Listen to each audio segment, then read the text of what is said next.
Hello, YouTube, Facebook, Instagram, or whatever other source you might be listening to this on. I'm making this video because the Father's been making me feel like I need to make a video. There's a few things that I'm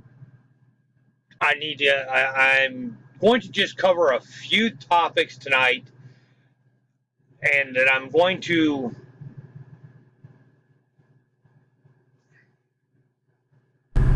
hello, YouTube, Facebook, Instagram, or any other source you may be listening to this on. Bringing to you another video tonight. Been a few months since I made one. Well, around the beginning of April, I started feeling like I was supposed to be writing another book. June 9th, I was told what this book was supposed to be on and what it was supposed to be covering. And on June 17th, I was told by a servant of God, if you read the second book, you would understand that everybody's a servant. That's covered in 1 Psalm 19. Everybody's a servant. Everybody's a vessel of God. That's covered. It's really explained in the second book. But our Father had a servant tell me, hear what the Spirit says. And I was told to make my name known. I was told this twice. I was told to get the book done. And I was told to get the book done, or I was going to have to start all over again from the very beginning. If you read the second book, you understand that's another 1,000 lives of 70 to 80 years. Put it that way, because I think I misprinted it in the second book, because my mind's always jumping around the scriptures. I was concentrating. Well, anyway, I'm not going to try to explain that. If you read anyway, the name of this kind of tells everything. But I had a few people ask me some questions. One particular one asked me. He said, "Just because you look like Jesus, does that make you think that you'll be more like him, or something pertaining to that?" That was on one of the YouTube videos that I had made in the past, and it was kind of funny that day because I was writing in the third book when he asked me that question.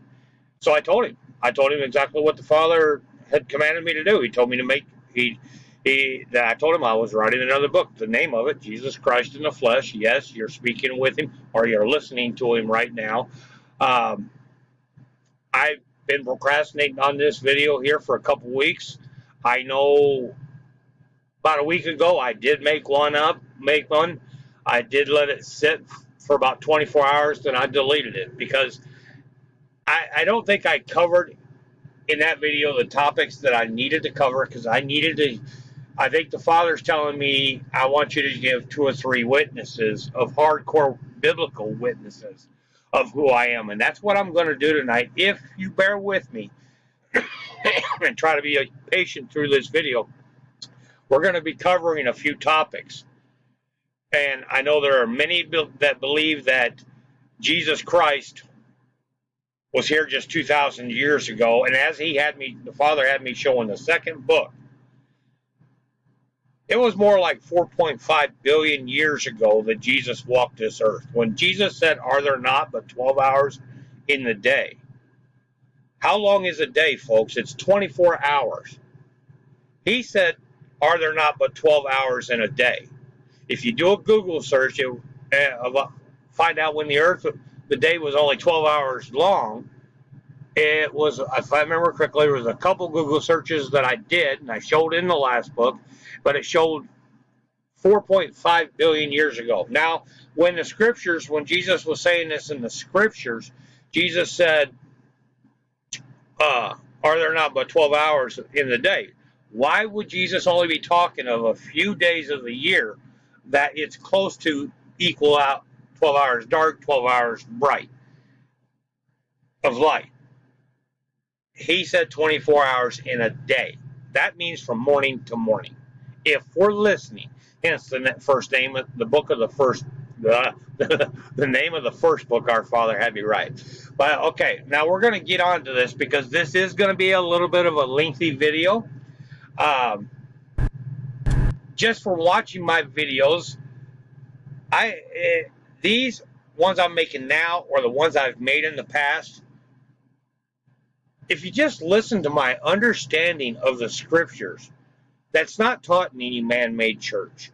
That's not taught by man. I speak of the Father's doctrine. I don't speak of man's doctrine. I have not been taught by man. I will not be ministered unto by man. Yes, the scriptures show that.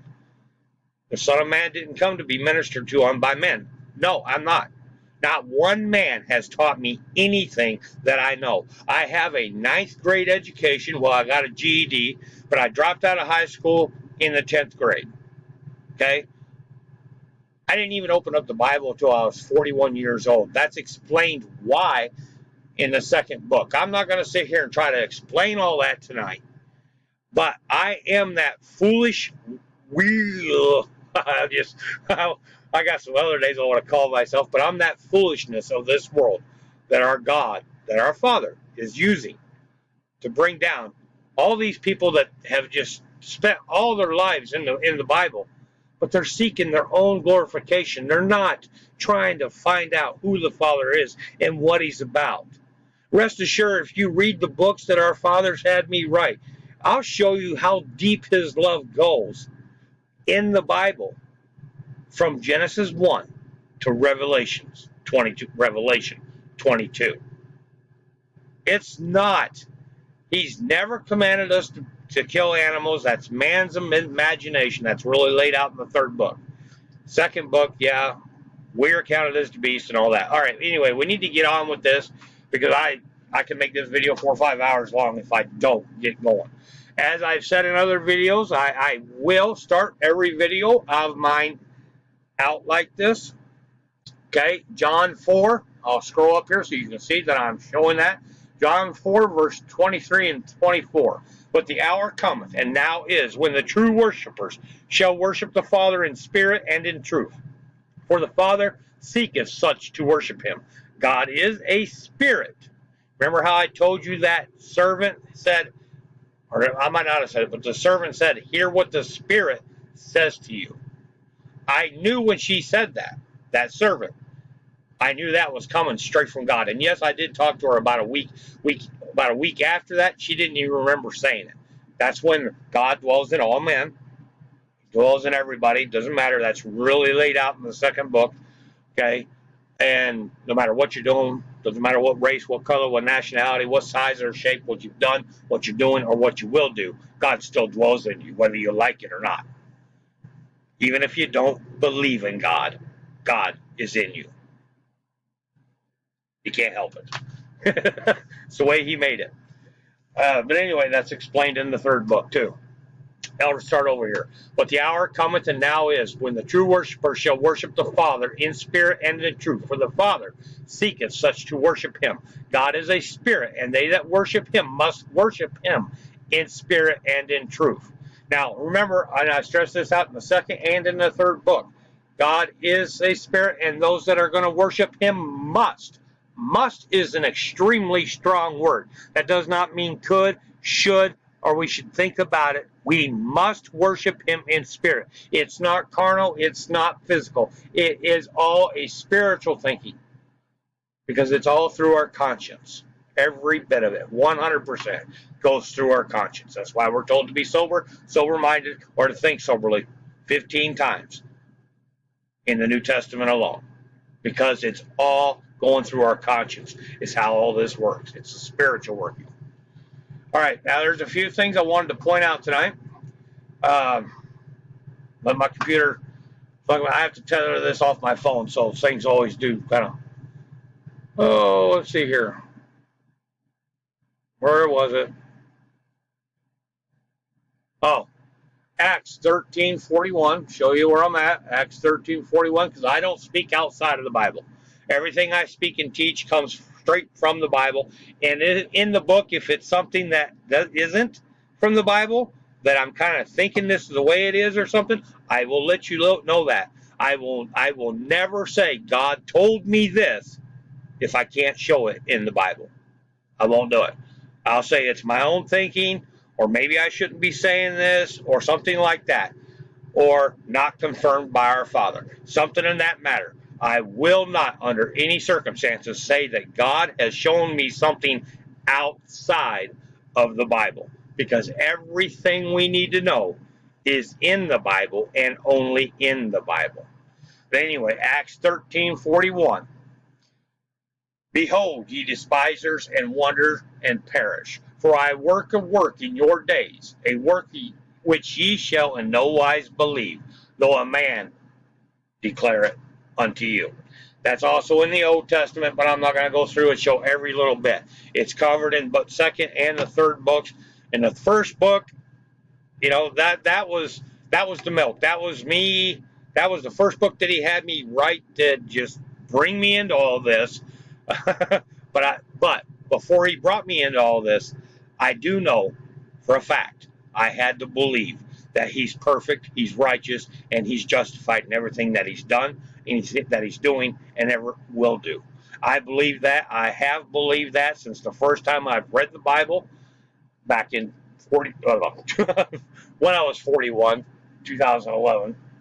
Okay, when he first told me the Bible, I read that and I believed it, and I have just believed. And there's a chapter in the third book called The Rock, and it will blow your mind because it shows us and I won't cover that tonight, but it shows us in the Old Testament of how the Old Testament is actually how we are supposed to build our house of God. We are the house of God. The tables that Jesus flips over, those are on the inside of us, on our hearts. The altars that we make that we have for sacrifices, they're inside of us too. The third book lays that out and shows that. That's actually how we build our houses, by listening to the Old Testament. And we're told that the rock that we're supposed to build our house is God, the Father, which is the Old Testament, as Jesus says in John 6. Well, they will be taught of him through the prophets. And in John 5, he says, if you will not believe the writings of Moses, you'll never believe my words. And yes, I'm saying that right now. If you don't believe the writings of Moses, you'll never believe my words, because you don't believe in our Father. You don't believe that he's perfect, he's righteous, and justified in everything that he's done, everything that he's doing, and everything that he will do.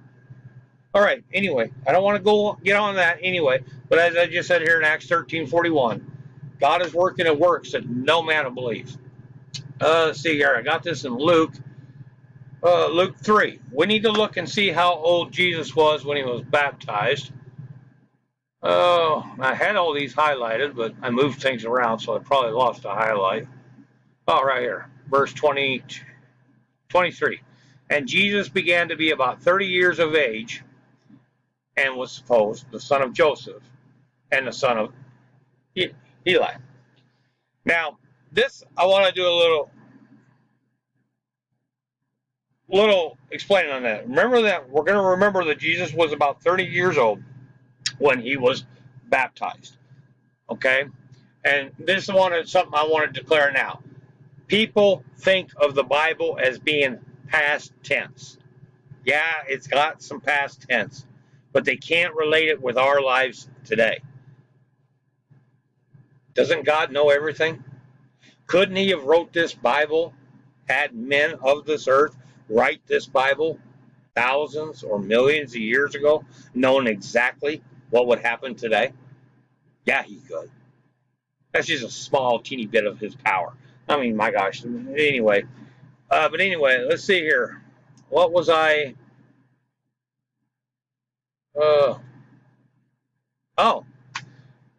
Jesus. We want to listen to what Jesus says in Matthew 12. Okay. We're going to start at verse 38. Then certain of the scribes and the Pharisees answered, saying, Master, we would see a sign from thee. But he answered and said unto them, An evil and adulterous generation seeketh after a sign, and there shall no sign be given to it, but the sign of the prophet Jonas. Sidebar here. This is how I ended the second book. The Father had me put this right in there, showing how he had me say that I'm your sign. Anyway, back on this. But prophet Jonas. For as Jonas was 3 days and 3 nights in the whale's belly, so shall the Son of Man be 3 days and 3 nights in the heart of the earth. And the men of Nineveh shall rise in judgment with this generation, and shall condemn it, because they repented at the preaching of Jonas.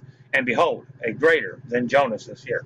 Hence, name of the second book. Behold, a greater than Jonas is here. Excuse me a second. Okay. Now, we hear Jesus saying the scriptures, okay, and I'm going to show y'all here in a minute where it talks about in Isaiah that God will glorify Jesus again. And I don't, he's going to do this the second time. He's not going to, I don't know if he's going to glorify me. I don't know. I'll show you that here in a bit. Anyway,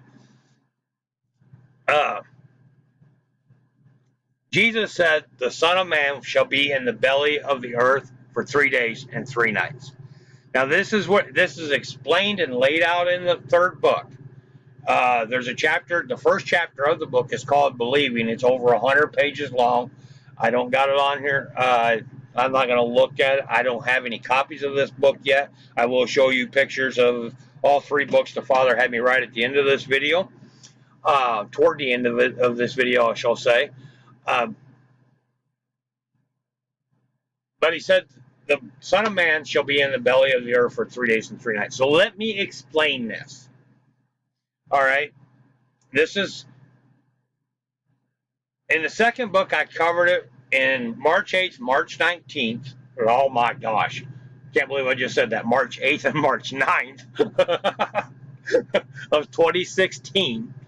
I gave everything I own away except the clothes on my back. And I don't exaggerate when I say that. I gave away everything. Even all the money or script, as it's called in the Bible. I gave it all away. Because I physically thought I was going out in the wilderness to die so that I could be with the Father and Jesus. Now, the Father has been working with me, 2011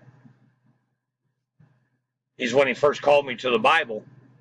And, but he's been working with me, and I've been reading, believing, and trying to understand who he is and what he's about. And for these years, up until March 8th, March 9th of 2016. Well, then I started hearing the scriptures, and I'm not showing these in here because I'm not putting the book on this video. Okay, but I'm not going into all the details that I did in the book. I'm just giving a few witnesses, biblically stating through the scriptures to show you that this is the real deal. This is not a hoax. I don't come in anybody else's name. I don't come seeking glory of any other man nor glory of myself. I come here to turn people back to our Father. I come in our Father's name. All right? But I've been told to declare my name. So I know we're getting very close to the end. We kind of laid that out in the second book, and I know it's laid out in the third book. But anyway, Jesus said the Son of Man will be in the belly of the earth for 3 days and 3 nights. Now, March 8th, March 9th of 2016, I went out, gave everything away, stayed out in the wilderness for about 40 hours. No food, no drink. Thought I was going to physically die. That was the baptism of Holy Ghost. I won't show it in the scriptures tonight, but that's where I can't remember who it was that asked Jesus if their sons could sit on one on the left and one on the right. And Jesus says, it's not up to me. But he asked her or him, I don't remember, can you undergo the same baptism as me? That's the baptism he's talking about right there. Remember how Jesus says we must be born of the water and or is it born of the water and the Spirit, or is baptized by water and the Spirit? I can't remember exactly how it's worded. Both has happened for me, physically, carnally, and spiritually. Now, here's where I was in the belly of the earth for 3 days and 3 nights. March 28th, 1986, I had a car accident. This was a Friday afternoon, March 28th, Good Friday, 1986. This was, if I remember correctly, I did a little Google search to see if I could find any of the newspaper articles on it, not without paying a bunch of fees or whatever. And I'm not paying full fees because I know my yays will be yays and my nays will be nays. I'm not going to sit here and beat around the bush and try to find all this stuff to prove what I'm saying. I was in a car accident. It was about 1 o'clock in the afternoon, and I was in a coma till Monday morning. So Friday, day, Saturday, day, Sunday, day, Friday, night, Saturday, night, Sunday, night, I was in a coma. Might as well say dead, in the belly of the earth for 3 days and 3 nights. Almost 30 years later, or did we just look at that? Almost 30 years later, to the day, the car accident happened March 28th, Good Friday, 1986, March 8th and 9th. I say March 8th and 9th because God's calendar day starts through the biblical studies, and I won't go through it, and I will not show people how to figure it out or how to learn it through the scriptures, but the Bible tells us that the day begins when the previous light, the day from the light from the previous day is gone. That's when the day begins. The true Sabbath, okay, God doesn't keep everything totally mysterious. Look at your calendar. Friday, Monday, Tuesday, Sunday, Monday, Tuesday, Wednesday, Thursday, Friday, Saturday. Saturday is the Sabbath. It begins at Friday night when the previous light of the day, the light of the previous day is gone, and the Sabbath ends when the light from Saturday is gone. Then the next day begins. Okay. I will not show that's in the scriptures because that's a way, if you really want to understand that, that is one way with showing the Father that you want to understand what he's doing, what he's about. So that's up to you to do that, and I state that in the books. I'm not here to hold your hand. I'm not here to babysit anyone. I'm here to show you all what the Father's taught me. Yeah, he is, but that's what James 2 talks about. Faith without works is dead. I'm not going to sit here and show that tonight. But if we don't show our Father that we want to know him and understand him and what he's about, our faith is dead. It's dead to him.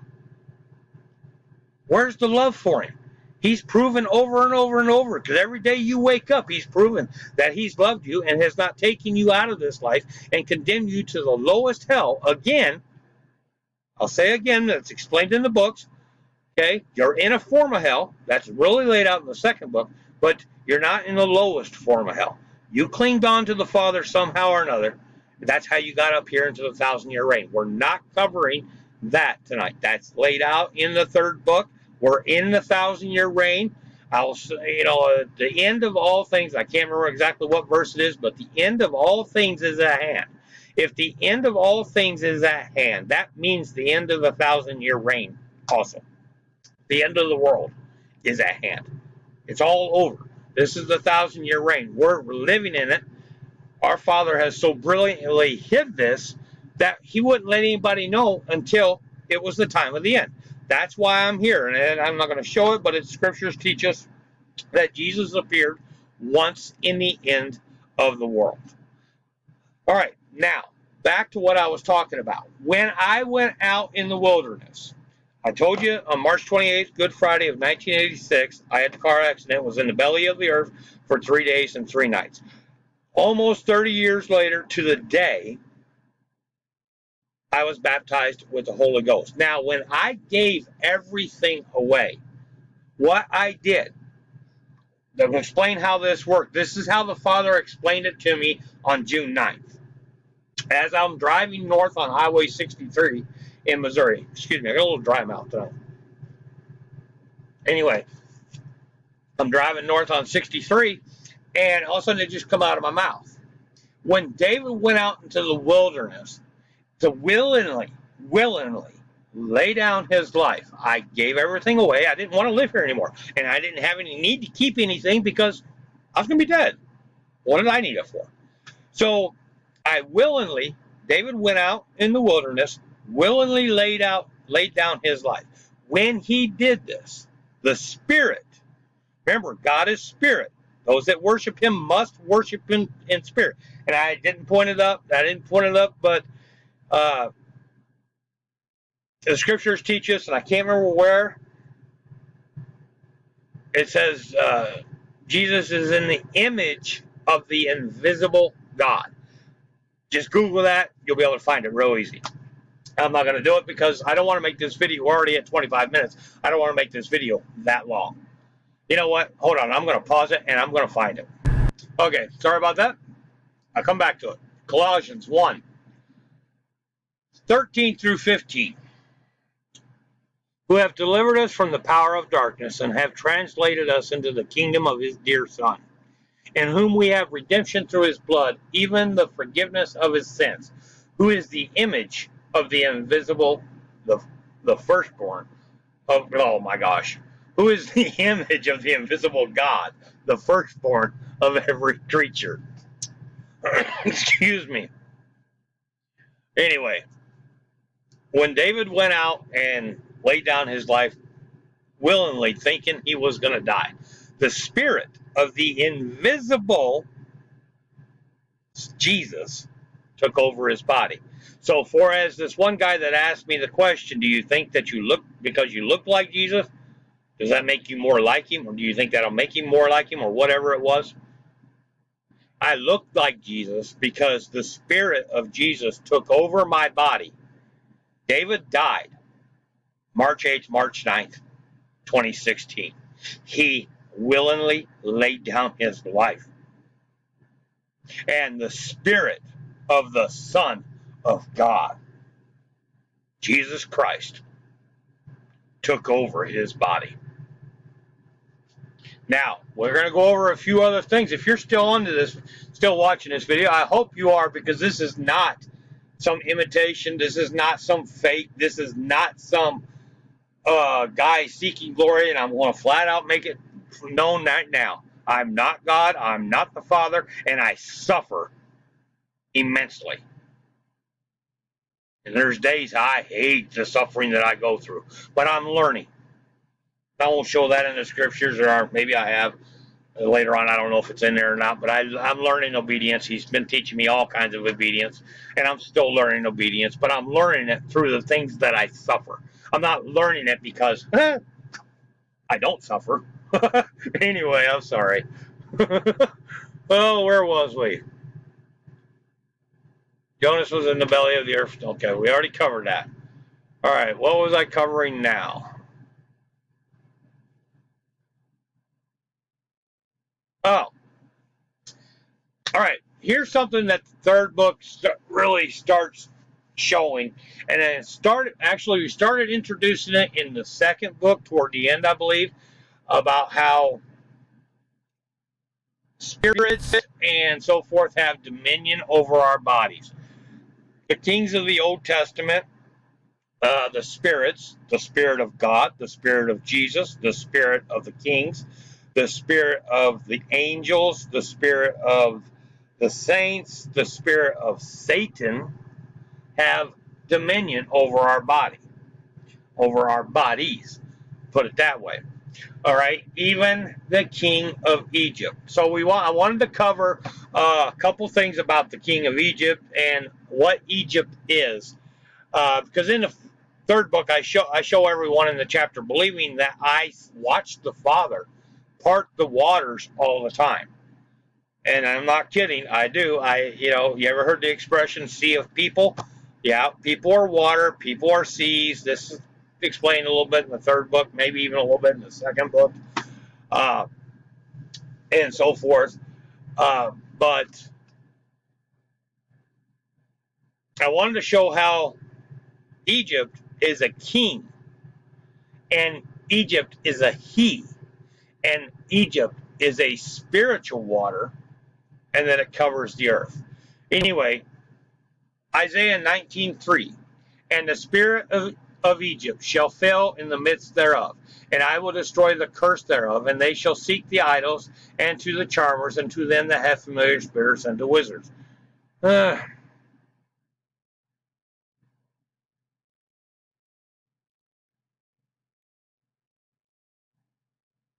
Anyway, Jeremiah,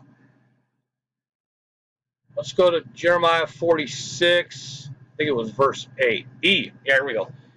Egypt riseth up like a flood, and his waters are moved like the rivers. And he saith, remember, Egypt is a king, and he's a spirit, and he's a he. And he saith, I will go up and will cover the earth. I will destroy the city and the inhabitants thereof. Now, I did not note this in the third book, but in the second book, I did show how the Father showed me that Jonah was a spirit, and he was given 3 days. It took him 3 days to warn the earth, or the city of Nineveh. The city of Nineveh covers the whole earth. All right, but Egypt here goes up and covers the whole earth. Remember, if we're going to worship God, we must worship Him in spirit. Don't think of this. Don't try to imagine this in your mind as being actual water or actual rivers or actual people. This is a spiritual workings that our Father is working. Egypt, it's the spirits of everything around us. Okay? I mean, just you walk into a room, just give an example, and it's not in the book, but it's just one that's coming to mind right now. But you walk into a room with 100 people into it, you're in a happy, go get them attitude, but you walk in there and I mean every person you talk to comes at you with a bad attitude. They treat you as if you have no right to be there, you have no right to be living, and so forth. And I'm just using it in a hypothetical situation. Your attitude, your mood changes. That's how these spirits work on us. It's just that simple. It's just the people around you can just change your mood that fast, that quick.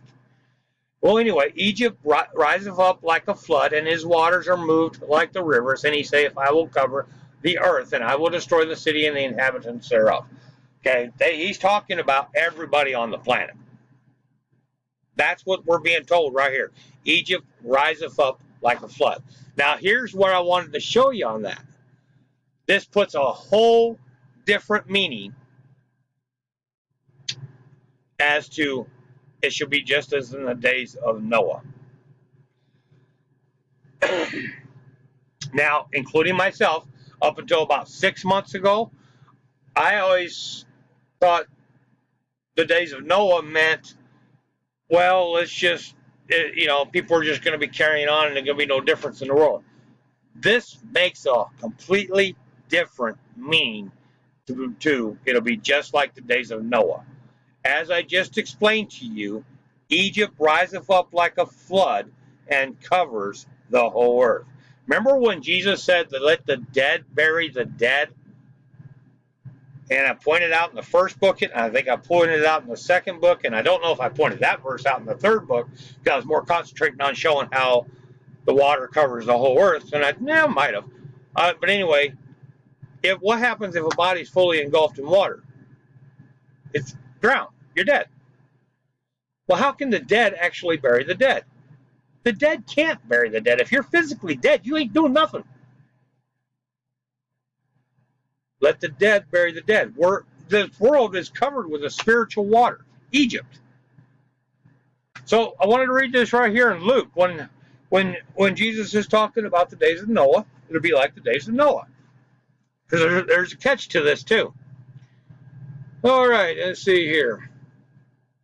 All right, we'll start with verse 22. And he said unto the disciples, the days will come when ye shall desire to see one of the days of the Son of Man, and ye shall not see it. And they shall say to you, see here, or see there, go not after them, nor follow them. For as the lightning lighteneth out of the one part under heaven, shineth unto the other part under heaven, so shall the Son of Man be in his day. But first he must suffer many things and be rejected of the generation. And as it was in the days of Noah, here it's pronounced Noe, I'm not sure why, so shall it also be in the days of the Son of Man. They did eat, they drank, they married wives, they were given in marriage until the day of Noah entered into the ark, and the flood came and destroyed them all. Likewise, also it shall be in the days of Lot. They did eat, they drank. Uh, in the days of Lot, they did eat, they drank, they bought, they sold, they planted, they built it. But the same day that Lot went out of the Sodom, it rained fire and brimstone from heaven and destroyed them all. Even thus shall it be in the day when the Son of Man is revealed. That's why the Father had me write this book. There's nothing different changing in this world, except now you're all learning who I am. Yes, I've known for a while when the Father first put me in the truck, and I laid this out in the book. Okay, but as in the chapter Believing, I can't remember where it's at right now, but one of the kings or prophets of the Old Testament was asking the Father, who is he to him and why has he brought him to the house that he's in, that he's dealing? When I was listening to the Bible shortly after the Father brought me in the truck, I asked the Father the same question, because I believe in the Scriptures. I believe every word that proceedeth out of the mouth of God. I asked the Father. And shortly, it was short, when he first he baptized me on March 8th, March 9th, 2016. I got back in the truck the end of May of 2016, because I went up to my brother's I went to my mom's for 3 weeks right after the baptism with the Holy Ghost. Then I went to my brother's for 7 weeks, almost 7 weeks after I was baptized, after I was at my mom's for 3 weeks. That's laid out in the book. I'm not going to get into that tonight, because that shows what a real fast is, and that's an hour-long video in itself. Okay? And you really have to understand everything in the third book on where Satan is in every man. I don't care who you are. Satan's in you. These are the words by Jesus. The Scriptures show where Jesus says he didn't trust man because he knew what was in man. That's Satan. That vision in Daniel 2, Satan covers up the belly down to the thighs. Remember the Scripture says their God is their belly? Yeah, well, that's Satan. Sorry, but it's in every person. I don't care who you are. It's in you when the time you come out of the womb to the time you get put in the grave. It's there. He's there. There's nothing you can do about it. That's the way God has formed all this. He's there, including me. Doesn't matter who you are. He's in this vessel of God. God is spirit. It's all spiritual working. He's got all these spirits locked up inside of us. That's where Satan's locked up in the 1,000-year reign. But anyway, it says here, when the Son of Man be revealed, it'll be just like the days of Noah. As I just showed you, Egypt riseth up and covers the whole earth. The waters, spiritual waters, comes up and covers the whole earth. All right. Now we're back in John. I know we're going to John 8. Yes, this is one of my favorite spots, because, oh wow, in the second book, this is how the second book really, the second book was mainly focused off of this, and I didn't even understand what it really meant at that time. But the Father had showed me when this happened. This is when I learned that we're counted as the beast, and the sacrifices at the Old Testament, when they were sacrificing animals, those sacrifices are spiritual sacrifices. When things happen to you that makes you mad, that makes you sad, makes you cry, makes you angry, it's some kind of form, most likely some form of sacrifices of those that have dominion over our bodies. This is explained in the third book. There's no such thing as a coincidence. There's no such thing as good or bad luck. And there's no such thing as a car accident. The reason I say that is they had dominion over my body in 1986 on March 28th, Good Friday, when I had that car accident. How could have that happened? By coincidence? Or if it was just an accident, how could have that happened that particular day at that particular time? And 30 years later, almost to the day, I was called out into the wilderness to lay down my life. There is no such thing as a coincidence, good or bad luck, nor accident. Our Father has this completely under control. It's up to us to turn back to Him. Show Him the love we have for Him doing what He's done for us. Anyway, where was I? Oh, yeah, into John 8. All right. Now, I don't know if I should have showed this first, but anyway, I was going, all right, let's just go reading from 54. John 8. Oh, I need to go up and show you so you know that I'm where I'm at. John 8. We'll start with verse 54. And just read out the rest of the chapter. Okay, Jesus answered, if I honor myself, my honor is nothing. It is my Father that honoreth me, of whom ye say that He is your God. Yet ye have not known Him, but I know Him. And I should say, I know Him not. And if I should say, I know Him not, I shall be a liar like unto you. But I know Him and keep His saying. Oh, yes, I do. Your father Abraham rejoiced to see my day, and he saw it, and was glad. Then said the Jews unto him, thou art not yet 50 years old, and hast thou seen Abraham? Jesus said unto them, verily I say unto you, before Abraham was, I am. Then took they up stones to cast at him, but Jesus hid himself and went out in the temple, going through the midst of them, and so passed by. Now, this takes a little explaining.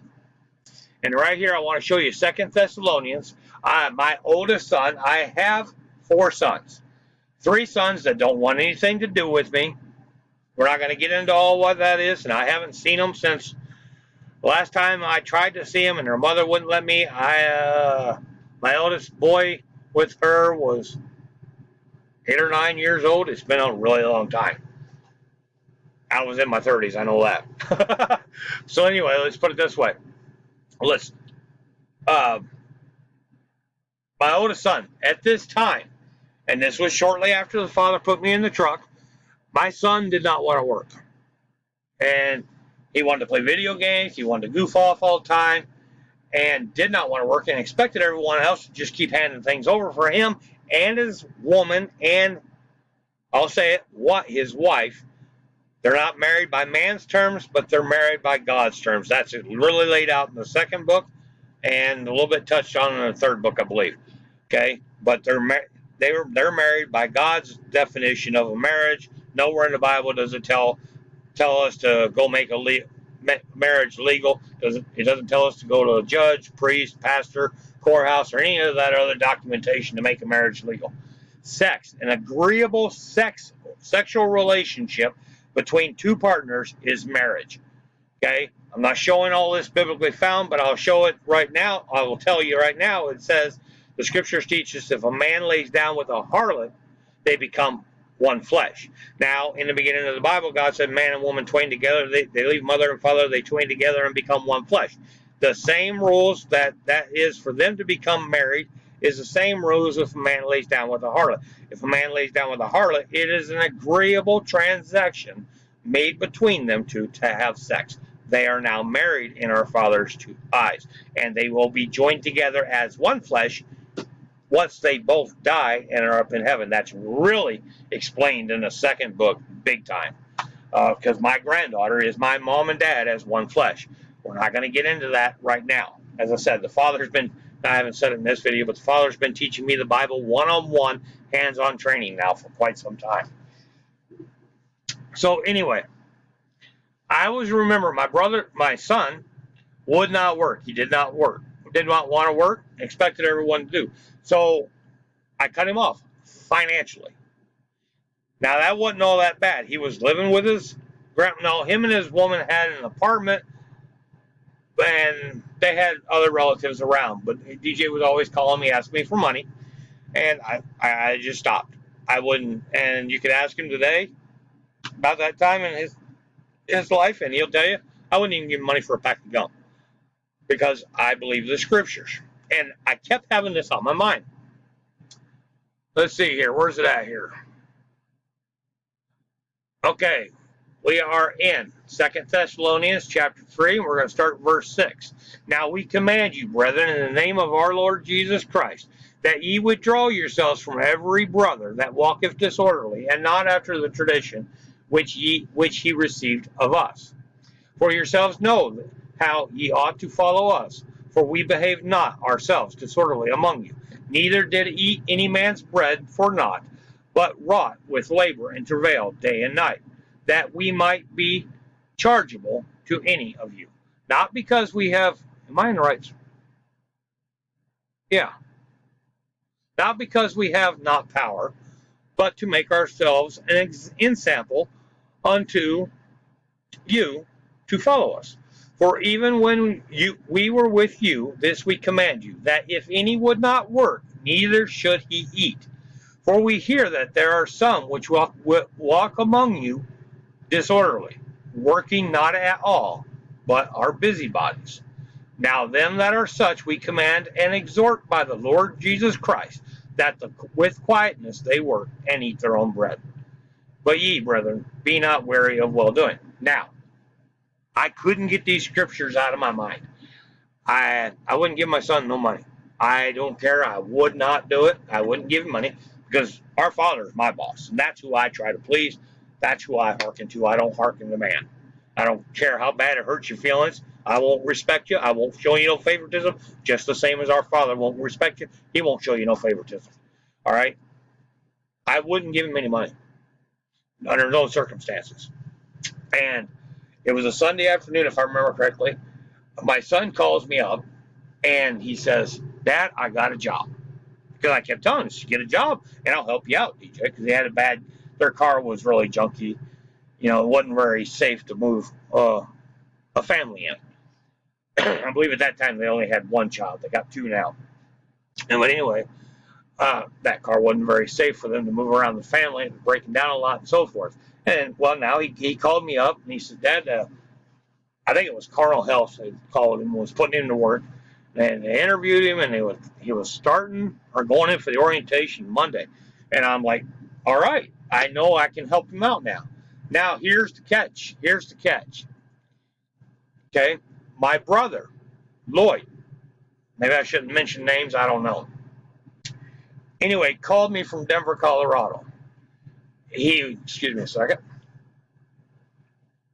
Him and his wife and their son was stuck out at Walmart or something to that likings.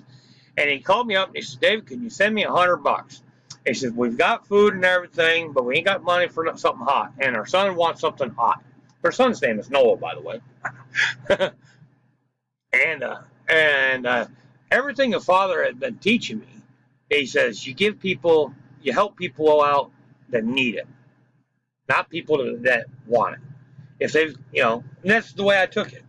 And it's like, I said, I'm going to have to ask the father. I told my brother, I said, I'm going to have to ask my father about that. Ask the father about that. And, because he's got food, but they want better food. I mean, to me, that's like steak or hamburger. Well, both of them's going to fill you up. Both of them is going as dung out onto the earth. I'm going to buy a hamburger. I'm not going to buy a steak. You see what I'm saying? So anyway, that's what was going through my mind. And so anyway, I told my brother, I said, I'm going to have to ask their father about that. Immediately after I got off the phone, I was reminded of this right here. Then we're going back to Genesis 22. And we're looking at the Abraham when he was up to sacrifice his son.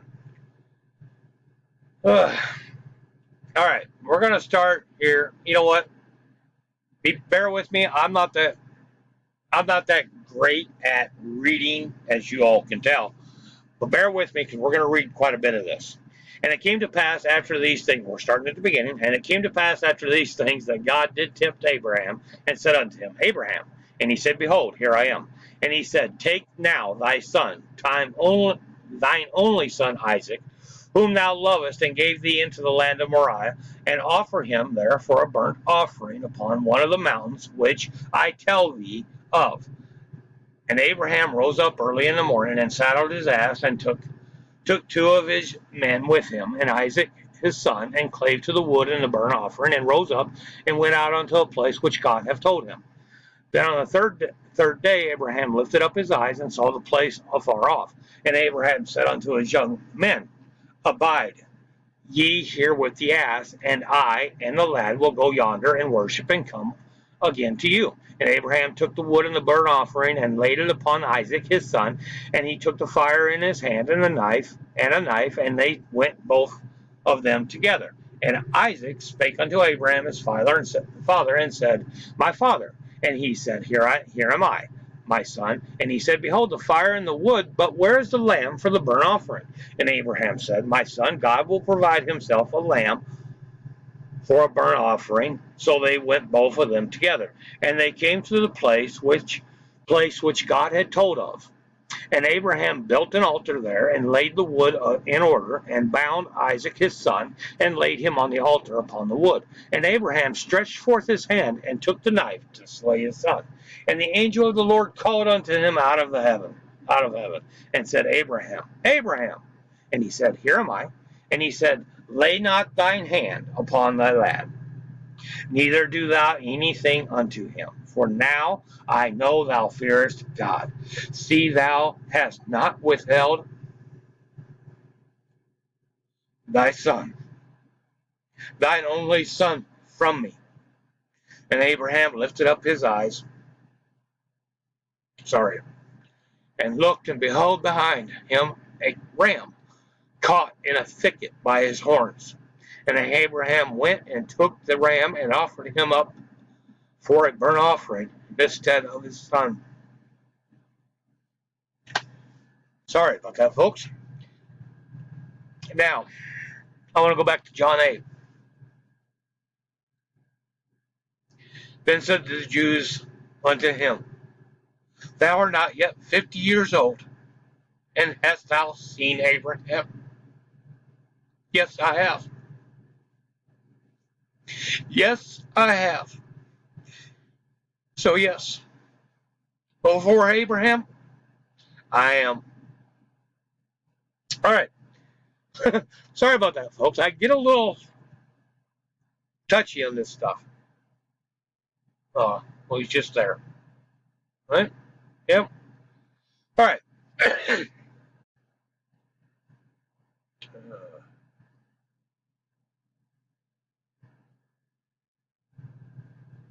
Sorry for the pause.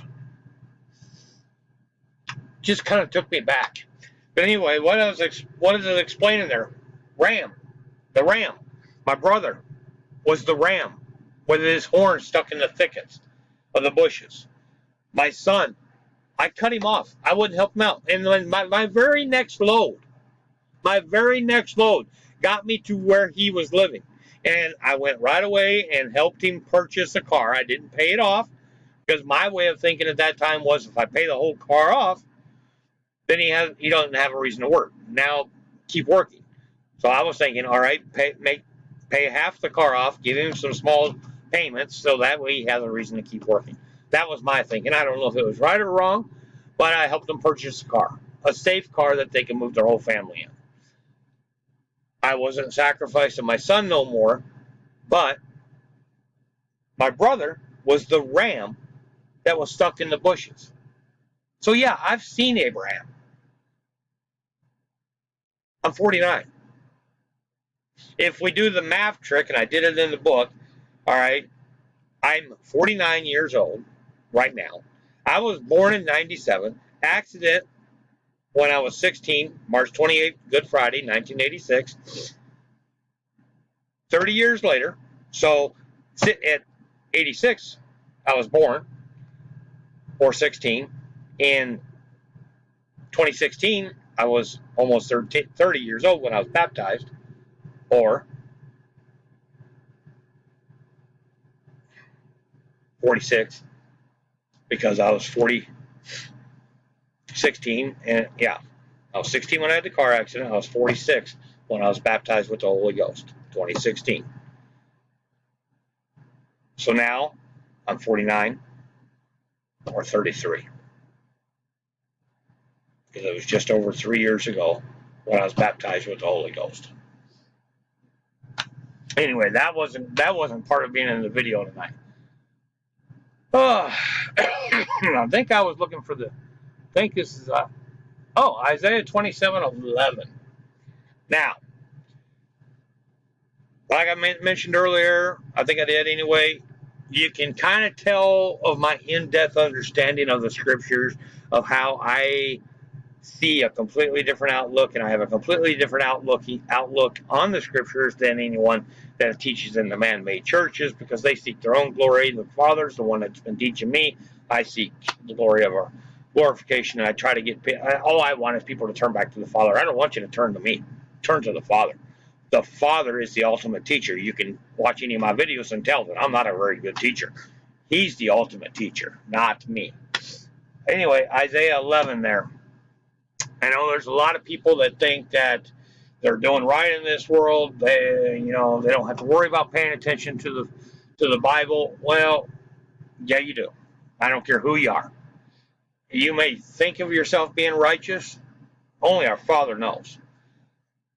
But I recently had someone tell me, just recently, over the last few days, tell me that, she thought she was doing all right, and then today, things really went foul for her. I mean, our Father knows how this works, and I mean, it's just, but anyway, just because there's so many people that don't want to try to understand the Father, understand what He's about, don't want to understand the Old Testament, don't think the Old Testament is relevant for our lives. We need to look at a couple areas of the Old Testament and start thinking of it as our lives today, because I'm telling you, it is about our lives. There's some stuff of the past. There's some stuff for the future. But the Bible was written for us today. This is that wicked and adulterous generation that will not pass until all be fulfilled. There's a reason this is happening through this vessel of David Jenkins. Jesus took over his body once in the end of the world. Anyway, Isaiah 27:11. When the boughs thereof are withered, they shall be broken off. The woman come and set them on fire. For it is a people of no understanding. Therefore he that made them will not have mercy on them, and he that formed them will show no favor. God made you. I don't care who you are. You don't want to try to understand. You know what? We're gonna dive into a couple other spots here in a minute, so you don't just think it's me saying what the Bible means. I want to show you what the Bible says. Deuteronomy 32. Dang it! I wish.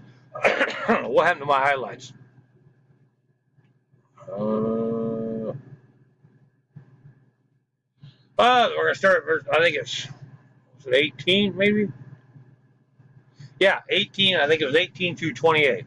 Of the rock that begat thee thou art unmindful, and hast forgotten God that formed thee. And when the Lord saw it, he abhorred it, because of the provoking of his sons and his daughters. And he said, I will hide my face from them. I will see that their end shall be, for they are very forward generation, children in whom is no faith. They have moved me to jealousy with that which is not God. Many people think that Jesus is God. No, he's not. I'm here, and I'm telling you right now, I'm not no God. I know God. They have provoked me to anger with their vanities, and I will move them to jealousy with those which are not a people. I will provoke them to anger with a foolish nation. For a fire is kindled in my anger, and shall burn unto the lowest hell, and shall consume the earth with their increase, and set on fire the foundations of the mountains. I will heap mischiefs upon them. I will spend my arrows upon them. They shall be burnt with hunger, and devoured with burning heat, and with bitter destruction. I will also send the teeth of beasts upon them, with the poison of serpents of the dust. The sword without and terror within shall destroy both the young man and the virgin, the suckling also with the man of gray hairs. I said I would scatter them into corners. I would make the remembrance of them to cease from among men. Were it not that I feared the wrath of the enemy, lest their adversaries should have behaved themselves strangely, and lest they should say, Our land is high, and the Lord have not done this.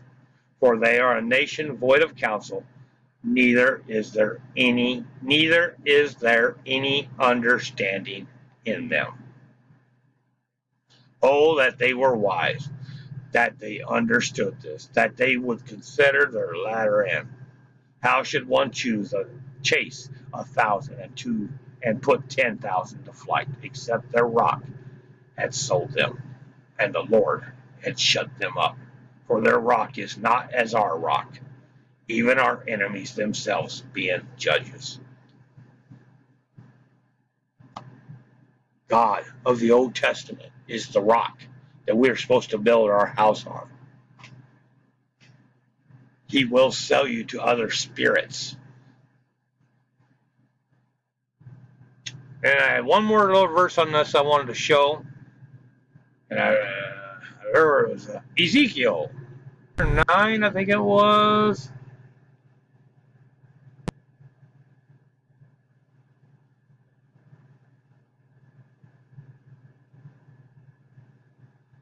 You know what? I'll read from 8 to 11. I'll read 8 through 11. And it came to pass while they were slaying them, and I was left, that I fell upon my face and cried, and said, O Lord God, wilt thou destroy all the residue of Israel in thy pouring out of thy fury upon Jerusalem? Then said he unto me, The iniquity of the house of Israel and Judah is exceeding great, and the land is full of blood, and the city full of perverseness. For they say, The Lord hath forsaken the earth, and the Lord seeth it not.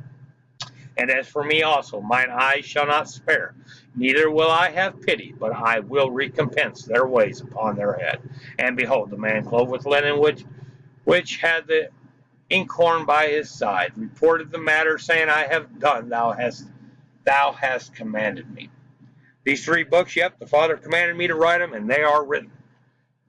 I just seen something else. Oh, the land is full of blood. This isn't a 3rd book. The Red Sea that Moses parted, Egypt is a spiritual water that covers the whole earth. God has only made one blood. Man's blood is all over the earth. Red Sea, red waters, the waters turning to red. See a connection here? People are water. The red is our blood. Anyway, and the land is full of blood. What was I showing here? Okay, now, this is what I wanted to show you. I wanted to show you Hebrews 5:8. Oh, it did that.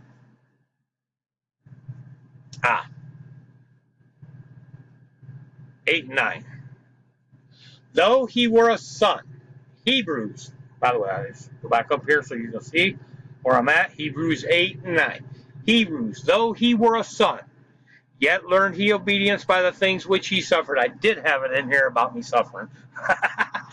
I thought I did, but I wasn't sure. But anyway, and being made, verse 9, and he being made perfect, he became the author of eternal salvation unto them that obey him. That obeying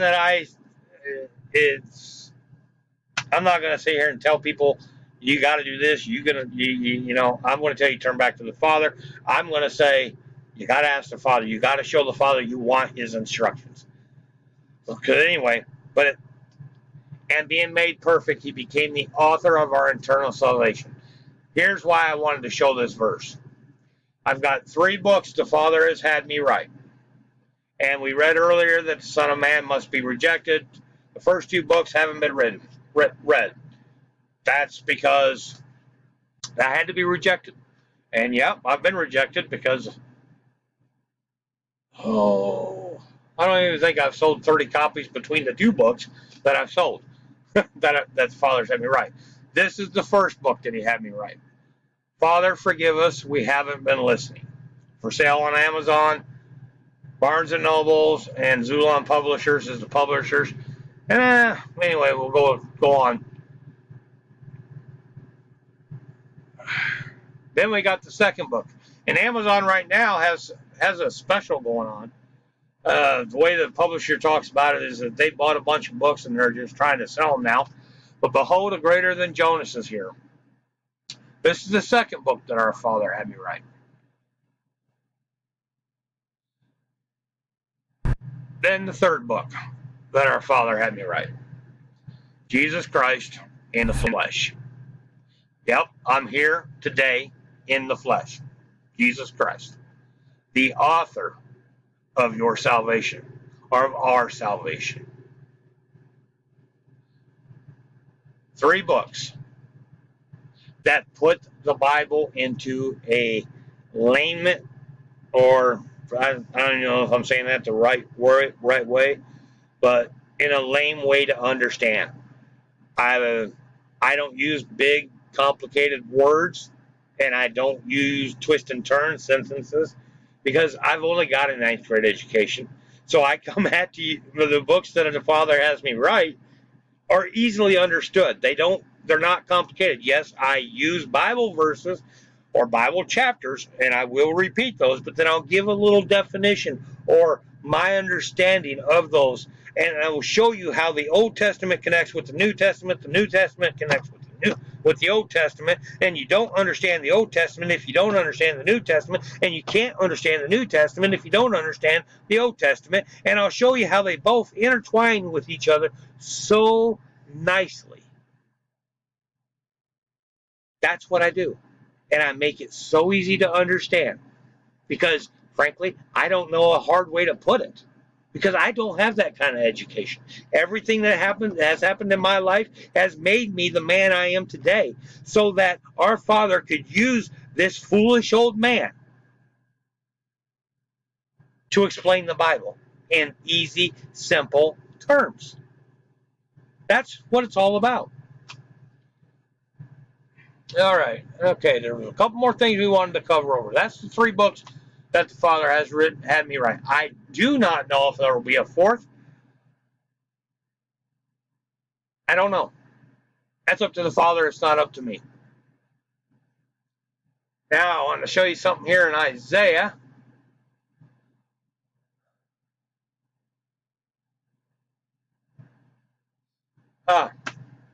We are in Isaiah 11.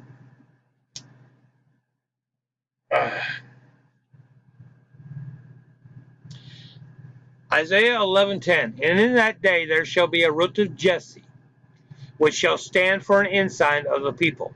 To it shall the Gentiles seek, and his rest shall be glorious. And it shall come to pass in that day that the Lord shall set his hand again the second time to recover the remnant of his people, which shall be left from Assyria, and from Egypt, and from Patros, and from Cush, and from Elam, and from Shinar, and from Hamath, and from the islands of the sea.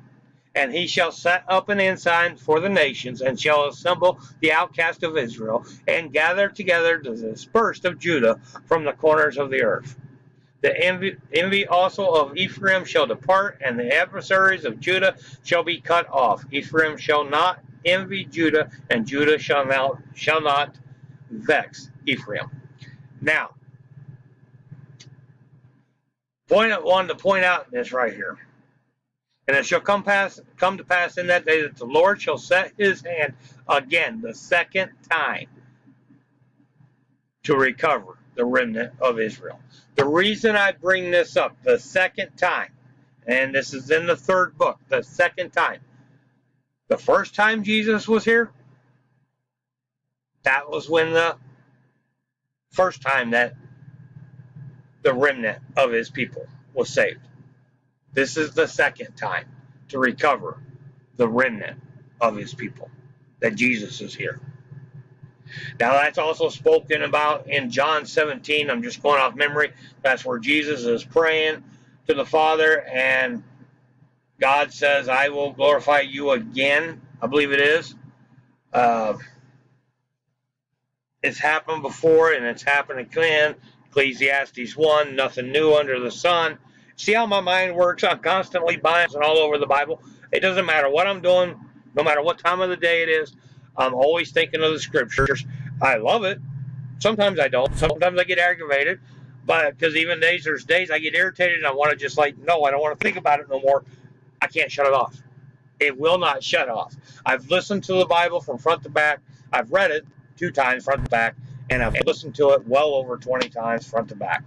And now I'm at the point I can't shut it off. The Bible is constantly playing in my mind, and it's constantly bouncing from one scripture to the next. And because the Bible, from Genesis 1 to Revelation 22, is one long letter of instructions noted in all 3 books, one long letter of instructions on how we are to live our lives today, not for the people of the past. It's not a history book. It's in a book of instructions on how we are supposed to live our lives today. Anyway, I want to show this second time. Oh, what we got here? We got John, I think.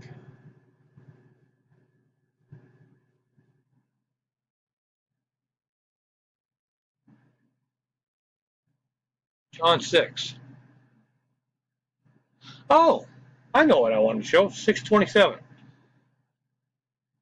This is where the scriptures where Jesus said, John 6, verse 27, labor not for the meat which perisheth, but for the meat which endureth unto everlasting life, which the Son of Man shall give unto you, for him hath God the Father sealed. Now these 3 books I've been sitting here telling you all about. The author of our salvation. Now I'm going to come back here.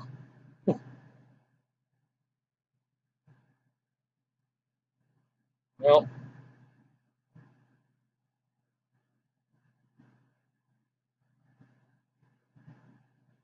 let me do that. Huh. Anyway, I wanted to make this. I don't know why it's doing that. Anyway, what I'm trying to do is I'm trying to show you there's a cross right up here on my forehead. And you just read there in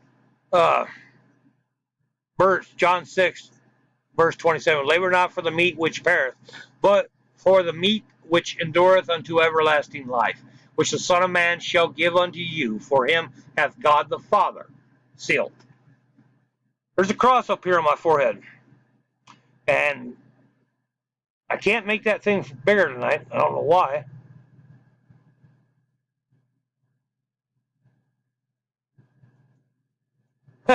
Can't do it. So anyway, I don't know if y'all. Yeah, I can see it in that little bitty screen. So y'all should be able to see it. See that cross right there in the top of my forehead? Notice how there's a scar that curves underneath of it. But that cross is above that scar. I did not put that there. That was back in, I don't know, 2013. I was with Pam at the time. We was playing cards with my mom. That was when my mom was alive as my mom. We was playing cards, and Pam looked across the table and she says, "Do you realize you got a cross on your head?" I'm like, "No, I don't." And then she says, "Oh, yeah, you do." So I immediately got up. I had to go check this out. This was a couple years after the Father had called me to the Bible. And but anyway, I went into the bathroom. I looked at it, and lo and behold, yeah, sure enough, there is a cross right here. I look at it in the mirror all the time. Once again, I'll see if y'all can see that cross right there. I'm sure you can. Yeah, I can see it on a little bitty screen. I was trying to make that screen bigger. Anyway, you see that cross right there? That's that sealing. Whether you all want to believe it or not, this is the real deal. That, by the way, is not in the book. that was one of the reasons I think the Father told me to make this video. He says, show them the seal. All right. I mean, I've known it for a long time that it was sealed. I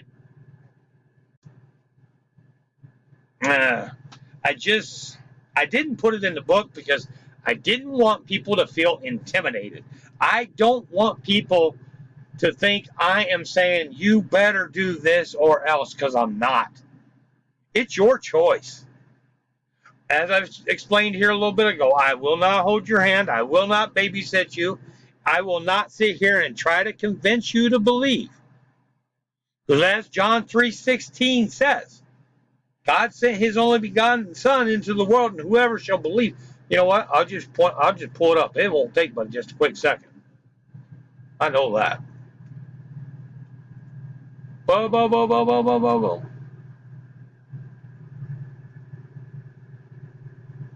John 3, scroll down to 16 and 17.